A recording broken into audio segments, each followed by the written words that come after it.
naman to? Ayaw kong kausap. Buddy, hindi mo maset, nandito na ako. Hindi, buddy, natutuwa ako. Kaya lang, buddy, bakit parang...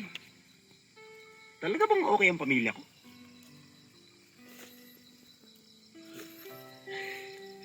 Sinabi ko naman sa'yo, okay sa kanina eh. Eh bakit parang pag nagsalita ka ng okay, parang alanganin? Hindi pare, talagang masaya si Kumare. Sinabi ko naman sa'yo, talagang wala silang kaproblema. Yung mga bata, mga anak mo, talagang matataba. Parang napabayaan sa kusina eh. Talaga? Walang kaproblema. Si Kumare nga gusto pa sumama eh. Eh bakit hindi mo sinama, buddy? Dapat sinama mo na. Ha? Ano kasi? Naisip ko pare, yung mga bata kasi siyempre, pag sumama si Kumare, walang maiwan doon sa mga bata. Kaya pinagpilitan ko na kung na sumama si Kumare para may makalaga rin sa mga bata. Kaya lang, buddy, bakit? Bakit di ka prasong sulat, di man lang nagpadala? Sulat! Buddy, may sulat! May sulat! May sulat, buddy! O, akin na, buddy. Okay na. Nakakalimutan ko lang talaga. Yan. Galing sa misis mo yan. Ayos! Attention! Yes, sir. Pamigay mo yan! Pamigay mo yan! Pamigay mo yan! Buddy, ikaw magtagay. Magagalit sa akin yung mga tao na yan. Nakalimutan ko ibigay. Diyos ko naman talaga, nagmagaling pa akong kunin sa headquarters yan para ipamigay lang sa kanila. Buddy, bakit palipalok yata yung sulat ng misis ko? Wala sa linya eh.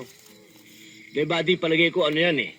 Nung sinulat niya yan, palagay ko walang ilaw. Brown out. Napakahirap magsulat. Kung kandila lang. Oh. Kumusta ka na? Sana okay ka kapag natanggap mo itong sulat na to. Yung mga kasamahan mo, kumusta na dyan? Edwin, may pagtatapat sana ako sa'yo eh. Sana maintindihan mo ko.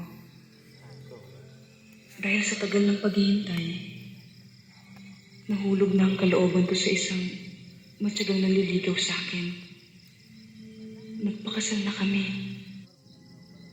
Patawarin mo ako. Sana lagi ka nang tutulungan.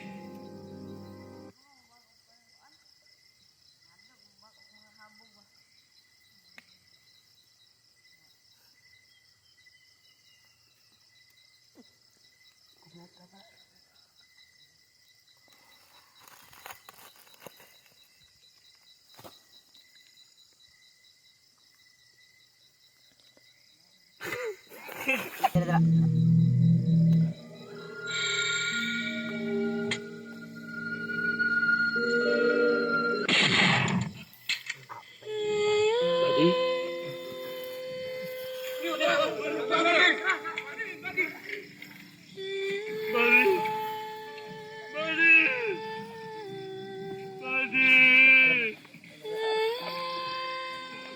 Sa'yo, huwag mong pag-asaya ng panahon ng babaeng yan eh.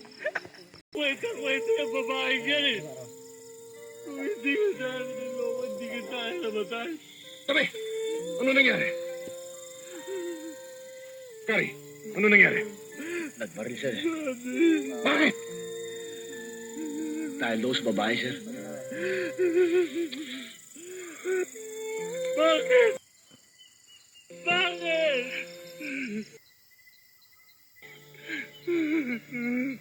First thing in the morning, dali niyo yung bangkay sa headquarters.